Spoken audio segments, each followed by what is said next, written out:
अगर आप ये सोचती हैं ना कि आप महिला हैं और आप किसी से कम हैं या किसी से 19 हैं, तो आप ये गलत सोचती हैं। आप गलत हैं, क्योंकि आप किसी से 19 नहीं हैं। अगर आपको ये ख्याल भी आए ना, तो उन महिलाओं के बारे में जरूर सोचना जो सनातन धर्म से जुड़ी रहीं, पूजी गईं और तमाम परीक्षाओं के बाद पूजनीय रहीं।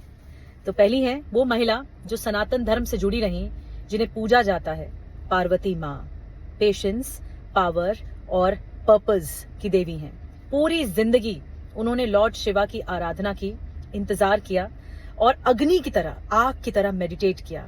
और शिवा भी झुके। ब्रह्मांड के महादेव उनके करुणा के आगे, उनके प्यार के आगे, उनके समर्पण के आगे, माँ पार्वती के आगे नतमस्तक हुए।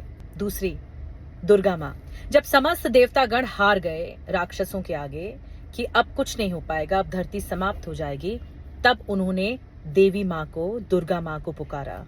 और दुर्गा माँ एक, लेकिन लड़ी 10 आर्मी के आगे।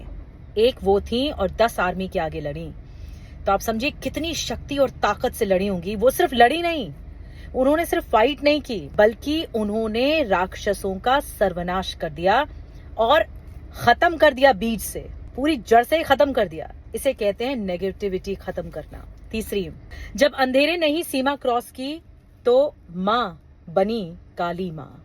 जी हाँ, वाइल्ड, आक्रामक, टेरिफाइंग, हॉरिबल, लेकिन सिर्फ और सिर्फ धर्म को बचाने के लिए, सिर्फ और सिर्फ धर्म की रक्षा करने के लिए, राक्षसों का नाश करने के लिए, धरती को संभालने के लिए। चौथी, सीता माँ। बार बार उनकी परीक्षा ली गई। हर बार वो मजबूत होकर समाज के सामने खड़ी हुई। वो चुप नहीं रही सिर्फ, बल्कि खुद अग्नि थी। वो अग्नि जिनका आकलन सही से किया नहीं गया, उन्हें हर बार परीक्षा के लिए झोंका गया और हर बार अंडर एस्टिमेट किया गया। छठी, सरस्वती माँ। सरस्वती माँ के पास कोई हथियार नहीं था, कोई तलवार नहीं थी, लेकिन उनके पास सिर्फ वीणा थी। पूरे संसार ने यही वीणा की धुन और आवाज सुनी।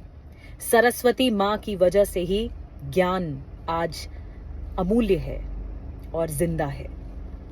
तो अगली बार कोई ये कहे कि आप सिर्फ महिला हैं, क्या ही कर पाएंगी, तो आंख में आंख डालकर पूरे आत्मविश्वास के साथ, आंख में आंख डालकर पूरे आत्मविश्वास के साथ ये कहना जरूर कि जी हाँ, मैं महिला हूं और मैं उस कल्चर से आती हूं जहां समस्त देवतागण भी फेमिनिटी को, महिलाओं को पूजते हैं।